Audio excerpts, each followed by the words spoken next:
భారతదేశంలో ఆహార భద్రత చట్టం కింద 2013 సంవత్సరంలో మాజీ ప్రధాని మన్మోహన్ సింగ్ గారు ఆహార భద్రత చట్టం తీసుకురావడం జరిగింది. అందులో భాగంగా ప్రతి మనిషి ఆకలితో అలమటించకుండా ఉండాలన్న ఉద్దేశంతో భారతదేశంలో 2013లో ఆహార భద్రత చట్టం సెప్టెంబర్ 10వ తారీఖు నాడు అమలు చేయడం జరిగింది. ఆ విధంగానే ఇప్పటి వరకు మన దారిద్ర్య రేఖకు దిగున్నటువంటి బీపీఎల్ కుటుంబాలకు మన రాష్ట్ర ప్రభుత్వం ప్రతి ఒక్క వ్యక్తికి 6 కిలోల చొప్పున బియ్యం పంపిణీ చేయడం జరుగుతుండే. ఈ రోజు వరకు కూడా దొడ్డు బియ్యం అనేది నిన్నటి వరకు కూడా దొడ్డు బియ్యం ఇచ్చారు.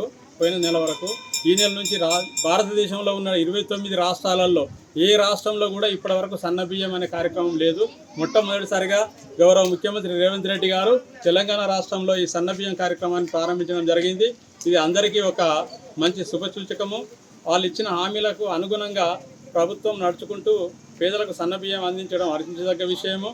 ఈ బియ్యంలో కూడా మంచి పోషకాలు బలవర్తకమైన ఆహార పదార్థాలు కలిపిన కెన్నల్ రైస్ అనేది ఉంటుంది. ఫోర్టిఫైడ్ రైస్ అంటారు వాటిని.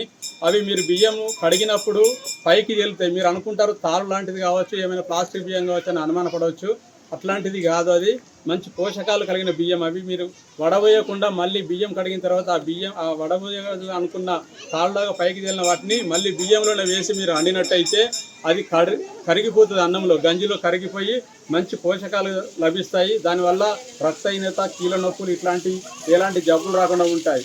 కాబట్టి మీరు అందరూ ఈ బియ్యాన్ని ఇప్పటి వరకు దొడ్డు బియ్యం అంటే వివిధ రకాలుగా ఉపయోగించారు, కొందరు వేరే రకంగా ఇచ్చేశారు. కానీ ఈ బియ్యాన్ని అందరూ తినడానికి ఆమోదయోగ్యంగా ఉన్నాయి, అందరు తినడానికి అనుకూలంగా ఉంటాయి. కాబట్టి మీరు అందరూ బియ్యం తీసుకుపోవాలని చెప్పి ప్రతి రేషన్ కార్డుదారుడు బియ్యం తప్పకుండా తీసుకొని వినియోగించుకోవాలని చెప్పి ఈ సందర్భంగా కోరుతున్నాను.